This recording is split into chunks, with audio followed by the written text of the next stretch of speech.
ज्ञानपूर नावाचं एक गाव होतं, जिथे संकटदास नावाचं एक लाकूड तोडा त्याची बायको गीतासोबत राहत असायचा. संकटदासचं वय जास्त झालं होतं, पण त्याचा कोणतंच मूलबाळ नव्हतं. त्यासाठी तो एकटाच नदी किनारे जंगलामधून लाकूड तोडायला जात असायचा. लाकडं विकून संकटदासला जे काही थोडेफार पैसे मिळायचे त्यामधूनच त्याचं घर चालायचं. नदीमध्ये खूप सगळे मछुआरे मासे पकडण्यासाठी येत असायचे. एक दिवशी संकटदासने पाहिलं की मासेकरांनी त्यांच्या जाळ्यामध्ये एका जलपरीला पकडलंय. मला सोडा, मी तुमच्याप्रमाणेच एक माणूस आहे. फक्त अंतर एवढं आहे की पायाच्या ऐवजी माझ्याकडे शेपटी आहे. आम्ही तुला नाही सोडणार. तुला बाजारात विकल्यानंतर आम्हाला खूप मोठी किंमत मिळेल. मासेकरी जलपरीच्या डोक्यावरती लाकूड मारून तिला बेशुद्ध करतात आणि जलपरीला तिथे सोडून जेवण करायला जातात. संकटदास हे सगळं पाहत होता. संकटदासला जलपरीवरती दया येते. तो हळूच त्या जलपरीच्या जवळ जातो आणि जलपरीच्या तोंडावरती पाण्याचे शिंतोडे मारतो. होशमध्ये आल्यानंतर जलपरी ओरडू लागते, मला सोडा, मला सोडा, वाचवा. घाबरू नकोस, मी मासेमार नाही आहे. माझं नाव संकटदास आहे. मी तुझी मदत करण्यासाठी आलोय. संकटदासने कुऱ्हाडाने जाळं काढलं. मी तुमचे हे उपकार कधी नाही विसरणार. यामध्ये उपकाराची काही गोष्ट नाहीये. माझं तर फक्त माणुसकीच्या नात्याने मी ही मदत केलेली आहे. एवढं बोलल्यानंतर संकटदास त्याच्या घरी जातो. घरी गेल्यानंतर संकटदासने बघितलं की त्याची बायको डोळ्यामध्ये पाणी आणलं होतं आणि तिने जेवणही नव्हतं बनवलं. काय झालं गीता, आज एवढी उदास का आहेस? या वेळेपर्यंत तू माझ्यासाठी जेवायला बनवून ठेवत होतेस. आज तर तू चूल सुद्धा नाही पेटवलीयस. घरामध्ये जेवण बनवायला काहीच नाहीये आणि आता सरपंचने गावामध्ये ढोल पेटवला आणि घोषणा केलीये की आज नंतर कोणी पण जंगलामधून लाकूड नाही तोडणार. काय सरकारनं लाकडं कापण्यावरती बंदी घातलीये का? हो, त्यासाठीच रडत आहे मी. आपल्याकडे तर लाकूड तोडण्यापेक्षा आणि ते विकण्यापासून दुसरं कोणतं कामही नाहीये. आता आपलं काय होणार? आपला तर कोणता मुलगा पण नाहीये जो शहरामध्ये जाऊन कमाई करून आणेल. चिंता नको करूस. एक दरवाजा बंद होतो तर दुसरा दरवाजा चालू होतो. देव आपली मदत जरूर करेल. आज मी लाकडं विकून 100 रुपये मिळवलेत. चल धाब्यावरती जाऊन जेवण करूया. मी खूप थकलोय. बाजारात जाऊन धान्य आणायचं माझं काहीच मन करत नाहीये आणि मला खूप जास्त जोरात भूक लागलेली आहे. संकटदास आणि गीता ढाब्यावरती जेवण करायला जातात. गावामध्ये एकच ढाबा होता जो शेरा आणि हाती नावाचे दोघं भाऊ चालवत असायचे. शेरा भाई, जरा आमच्यासाठी 2 साध्या थाळ्या लावू शकता का? ठीक आहे, लावतो. अर्धा तास वाट बघावी लागेल. अर्धा तास निघून गेला पण थाळी नाही आली. शेरा भाऊ, अजून आमची थाळी नाही आली. तू सारखं सारखं माझं डोकं काय खातोय? बघत नाहीये एवढी मोठी गर्दी आहे. तुम्हीच तर बोलला होता शेराभाई की अर्ध्या तासानंतर थाळी मिळेल. आता आपण कधीच या ढाब्यावरती जेवण करायला नाही येणार. गीताने घरी पोचल्यानंतर संकटदासला म्हणाली, आपल्या गावामध्ये एकच ढाबा आहे. त्याच्यावरती किती गर्दी असते आणि जेवणही चांगलं नाही मिळत. जर आपण आपला ढाबा खोडला तर? जर आपला ढाबा चांगला चालला तर आपली कमाई चांगली होईल. हा विचार माझ्या सुद्धा मनात आला होता. मी माझे सोन्याची गंगन गिरवी ठेवेल, म्हणजे आपल्या भाड्याचं काम हलकं होऊन जाईल ना. संकटदास आणि गीताने शेरा आणि हाती या दोन्ही भावांच्या धाब्यांच्या जवळच एक दुकान किरायाने घेतलं आणि त्यांचा ढाबा सुरू केला. संकटदास भाऊ, थाळी किती रुपयाला आहे? फक्त आणि फक्त 50 रुपयाला. तुम्ही बसा, मी तुमच्यासाठी आत्ता जेवण लावतो. संकटदास आणि गीताच्या प्रेमळ व्यवहाराने आणि स्वादिष्ट जेवणामुळे त्यांच्या धाब्यावरती हळूहळू लोकांची संख्या वाढू लागली. तिकडे शेरा आणि हातीचा ढाबा खाली होऊ लागला होता. काहीच दिवसानंतर शेरा आणि हाती भाईचं कामधाम ठप्प झालं होतं. शेरा भाऊ, जर असंच चालू राहिलं तर आपण बर्बाद होऊन जाऊ. फक्त 2च महिन्यामध्ये आपली कमाई अर्ध्यापेक्षा कमी झाली आहे. आपल्याला या संकटदासला ठिकाण्यावर लावावं लागेल. ना राहील बास ना वाजेल बासुरी. माझ्याकडे एक योजना आहे. शेरा संकटदासला लहानपणापासून माहीत होता. त्याला माहीत होतं की संकटदासला पोहायला येत नाहीये. एका रात्री शेरा आणि हाती संकटदासच्या जवळ पोहोचतात. त्यांनी संकटदासचं तोंड एका कपड्याने झाकलं आणि नंतर संकटदासला नावेवरती ठेवून नदीच्या मधोमध फेकलं.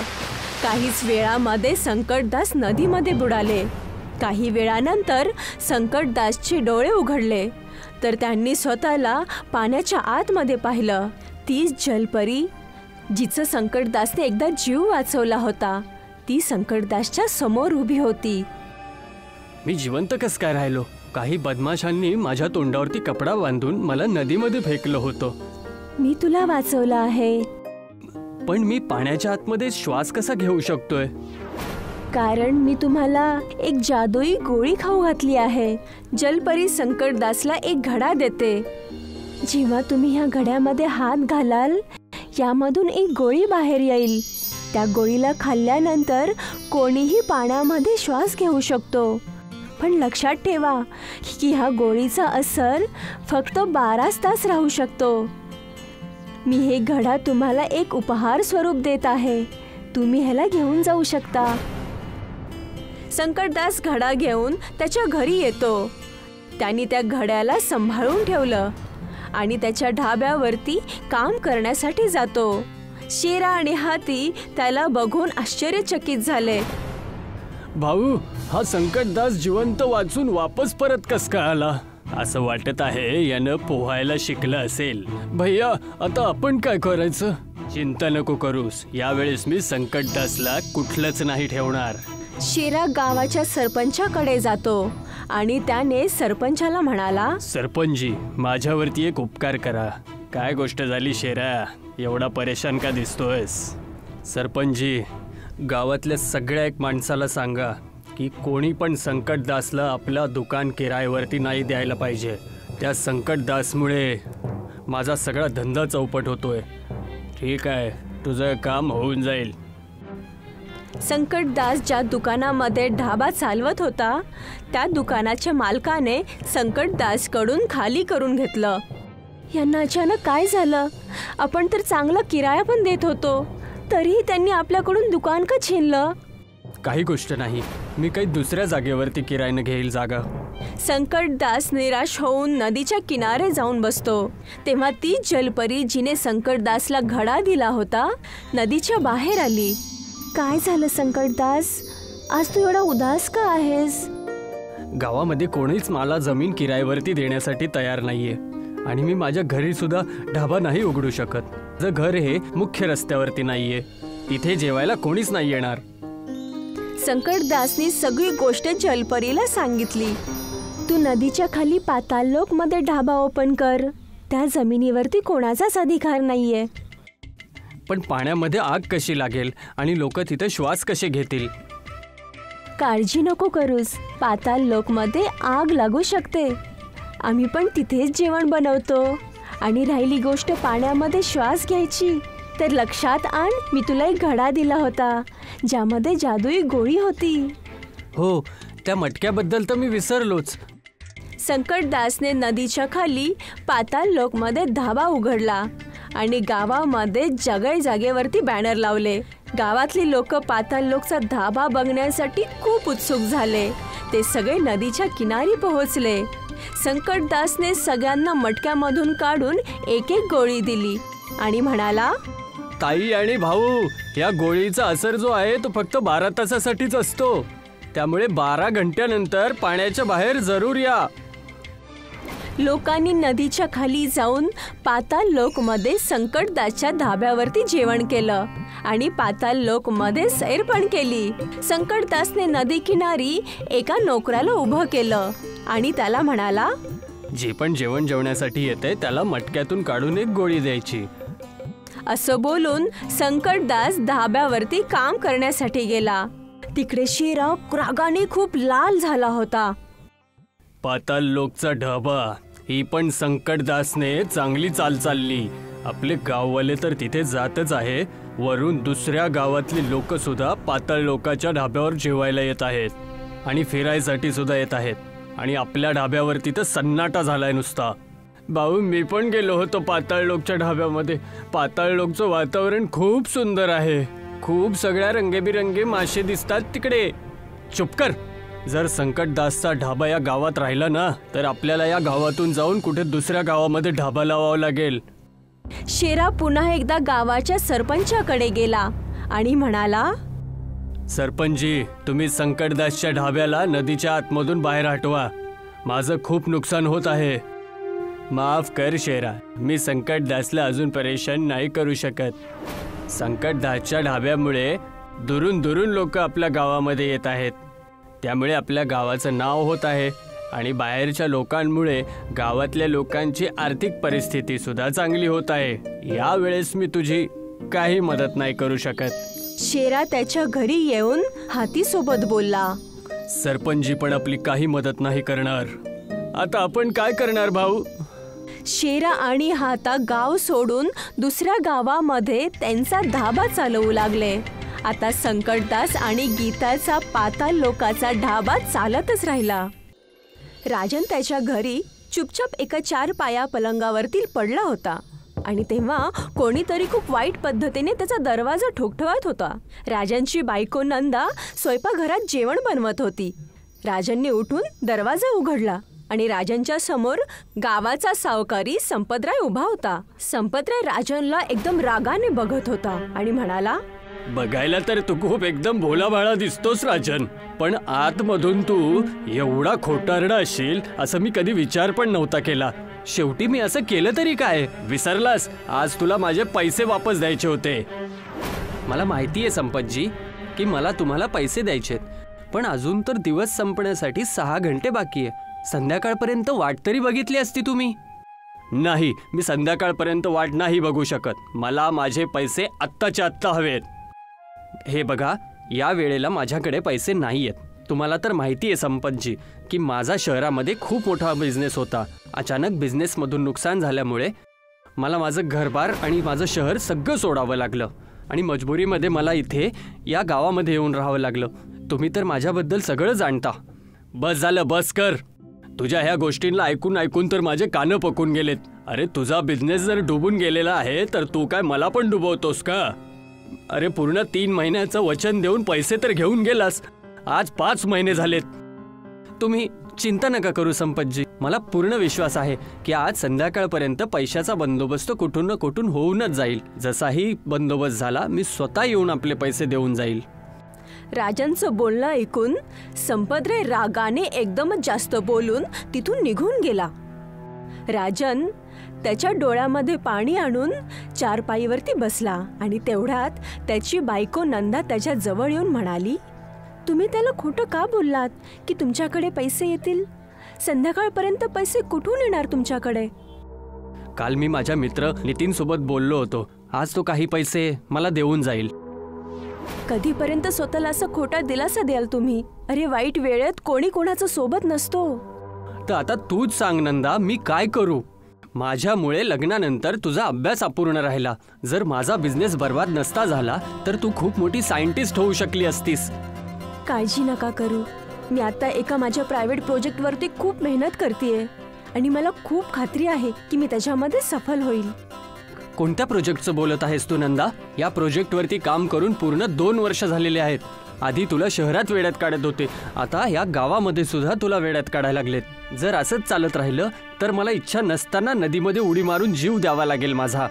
राजन डोळ्यामध्ये पाणी आणून तिथून निघून जातो आणि सगळा दिवस तो त्याचा मित्र नितीन त्याची वाट पाहत राहिला. पण नितीन तिथे नाही आला. नंदाला माहित होतं की नितीन राजनला फक्त आणि फक्त मूर्ख बनवत होता. खरं तर नंदा लग्नाच्या आधी सायंटिस्ट बनण्याची तयारी करत होती आणि ती सायंटिस्ट बनण्यासाठी पूर्ण मेहनत आणि मनापासून काम करत होती. पण अभ्यासाच्या मध्येच नंदाचं राजनसोबत लग्न झालं. लग्नानंतर राजनने नंदाला तिचा अभ्यास चालू ठेवण्यासाठी सांगितला. नंदा आनंदी झाली, पण नशिबाला काहीतरी वेगळंच हवं होतं. अचानकपणे राजनचा बिझनेस एकदम खराब गेला आणि शहरामध्ये त्याच्यावर खूप सगळं कर्ज झालं. राजनला रात्रीच्या वेळी शहर सोडून त्याच्या गावामध्ये येऊन बसावं लागलं, जिथे त्याचे आई वडील खूप वर्षापासून राहत होते. घरातल्या कामातून फ्री होऊन नंदा तिच्या प्रोजेक्टमध्ये लागली. नंदा खूप वर्षांपासून एक रोबोट बनवण्याचा प्रयत्न करत होती. नंदा तिच्या प्रोजेक्टमध्ये बिझीच होती. तेवढ्यात संपत त्याचा साथी भीमा सोबत तिच्या घरामध्ये येतो. राजन कुठं आहे? ते दुपारपासूनच घरामध्ये नाही आले. जर तो आला तर त्याला सांगा संपत आपले पैसे मागायला आलेला होता. आणि असंही हे तू काय बनवत आहेस? खरं तर मी खूप वर्षांपासून रोबोट बनवण्याचा प्रयत्न करत आहे, जो एकदम माणसाप्रमाणे व्यवहार करत आहे. नंदाचं बोलणं ऐकून सावकार त्याचा साथी भीमा त्याच्यासोबत एकदम वाईट पद्धतीने हसत बोलला. यापेक्षा तर चांगलं आहे की या भंगारला एखाद्या भंगारवाल्याला विकून टाक आणि माझे पैसे देऊन टाक. मालक बरोबर सांगत आहे. आणि तू या बेकारच्या कामाशिवाय यांच्या घरातले भांडे घासत जा, तर तुझं काही कमाई तरी चालू होईल. संपत आणि भीमा नंदाचा मजाक उडून तिथून निघून गेले. नंदाला त्या दोघांचं बोलणं एकदम आतमध्ये लागली. तिने रागाने त्या रोबोटला उचललं आणि खाली फेकलं आणि एकदम रागात होऊन बोलली, संपत आणि भीमा खरंच बोलत होते. यापेक्षा त्यांच्या घरामध्ये मी भांडी घासायचं काम करेल तर मला जास्त पैसे मिळतील. नंदा एवढं बोललीच होती, तेवढ्यात तिच्या कानामध्ये कोणाचा तरी आवाज आला. नंदा आश्चर्यचकित होऊन इकडे तिकडे पाहू लागली, पण तिने पाहिलं की आवाज कुठूनच नाही तर रोबोटमधून येत होती. तिने पाहिलं की रोबोटच्या डोळ्यामध्ये पाणी होतं. हे मी काय बघतेय? हे तर माझ्या डोळ्याला भास तर होत नाहीये. तेवढ्यात रोबोट नंदाकडे बघत बोलला, नाही आई, हे तुझ्या डोळ्याचा भ्रम नाही, पण हे खरं आहे. तुम्ही मला एवढ्या जोरात जमिनीवरती आपटवलं की जोरात लागून माझं शरीर दुखत आहे. नंदा एकदम मोठ्या मोठ्या डोळ्यांनी तिच्या या प्रयोगाला विस्मयभरी नजरेने बघत होती. नंदाला हे माहीत नव्हतं की तिचा नवरा राजन पण ह्या दृश्याला बघत होता. तू तर खरंच कमाल केला नंदा. हा तर एकदम हुबेहूब माणसासारखा व्यवहार करत आहे. मी तुम्हाला म्हणाले होते ना की मला पूर्ण विश्वास आहे मी माझ्या प्रयोगमध्ये यशस्वी होईल, कारण तूच मला बनवलं आहेस आई. जेव्हा संपत आणि कालिया माझा मजाक उडवत होते तेव्हा मला खूप राग येत होता, पण मी इच्छा असून पण काहीच करू शकत नव्हतो. पण जसंच तुम्ही मला जमिनीवरती पटकवलं, मला माझ्या शरीरामध्ये जीव आल्यासारखा वाटत गेला. आता मी स्वतःला खूप जास्त बलशाली महसूस करत आहे. मी माणसांप्रमाणे विचार आणि समजू शकतो. मला तुझ्यावरती विश्वास आहे बाळा. मला तुझ्या डोळ्यातले अश्रू सांगत आहेत की तुझ्या आतमध्ये माणसाप्रमाणे इमोशन्स आहेत. तुम्ही काळजी नका करू. आता मी आलो आहे ना. मी वडिलांच्या कामामध्ये त्यांचे मदत करेल. मी काही पण करू शकतो. मी हल पण चालवू शकतो, शेती पण करू शकतो आणि बिझनेसही करू शकतो. राजन नंदनकडे बघून बोलला, हे कसं शक्य होऊ शकतं? होऊ शकतं राजन, अगदीच होऊ शकतं. मी ह्याच्या डोक्यामध्ये लायब्ररीमधली 100 पुस्तकं अपलोड केली आहेत. याच्या डोक्यामध्ये ज्ञानाचं भंडार आहे. त्या दिवसापासून नंदाचा रोबोट बेटा दुसऱ्यांच्या शेतामध्ये हल चालवण्याचं काम करू लागला. तो रोबोट पूर्ण दिवसाचं काम 1 तासामध्ये करायचा. बघता बघता राजनकडे पैशांचे परशाव होऊ लागला. काहीच दिवसामध्ये त्याने संपतचं कर्ज चुकवलं आणि तो स्वतःचा व्यवसायही करायचा विचार करू लागला. पण ही गोष्ट संपतला अजिबात नाही आवडली. संपत बघून हे भीमाला बोलला, राजनचा वडील एकदम कामयाब माणूस होता. मी कधी सुद्धा त्याच्या पुढे नाही जाऊ शकलो. विचार केला होता की त्याच्या मुलाला वेळोवेळी बेइज्जत करत राहील, पण तिच्या पत्नीने तर कमाल केला. यापेक्षा पण जास्त चिंतेची गोष्ट शेठजी ही आहे की तो रोबोट 50 लोकांचं काम काहीच वेळामध्ये करतो. आपल्याला खूप जास्त नुकसान उचलावं लागत आहे, पण चिंता नका करू. शेवटी तो रोबोट एक फक्त आणि फक्त लोखंडाचा तुकडा आहे. उद्या मी माझ्या माणसांसोबत जाऊन त्याचे तुकडे तुकडे करून टाकेल. आणि तुझ्यासोबत मी पण जाणार भीमा. मी त्या रोबोटला माझ्या डोळ्यासमोर तुकडे तुकडे होताना बघू इच्छितो. दुसऱ्या दिवशी रात्री भीमा संपतला घेऊन काही माणसांसोबत राजांच्या घरी पोहोचला आणि अचानक काही लाकडांनी आणि दांडांनी त्या रोबोटच्या डोक्यावरती प्रहार करायला सुरुवात केली. अचानक झालेल्या प्रहाराने रोबोट खाली पडला. तेवढ्यात तिथे नंदा आणि राजन पळत पळत आले. हे काय म्हणताय तुम्ही लोक? दिसत नाहीये का तुला? माफ कर नंदा, आमच्याकडे याशिवाय दुसरा काही पर्याय नव्हता. जर तुमचा रोबोट असंच या गावात मदत करत राहिला तर मग आमच्यासारख्या गरीब आणि बेसहारा लोकांना आपला गुलाम बनवणार. राजन, हा तर फक्त एक लोखंडाचा तुकडा आहे, तुझा मुलगा नाही. लोखंडाचा तुकडा तुमच्यासाठी असेल, माझ्यासाठी तर हा माझा जीवाचा तुकडा आहे.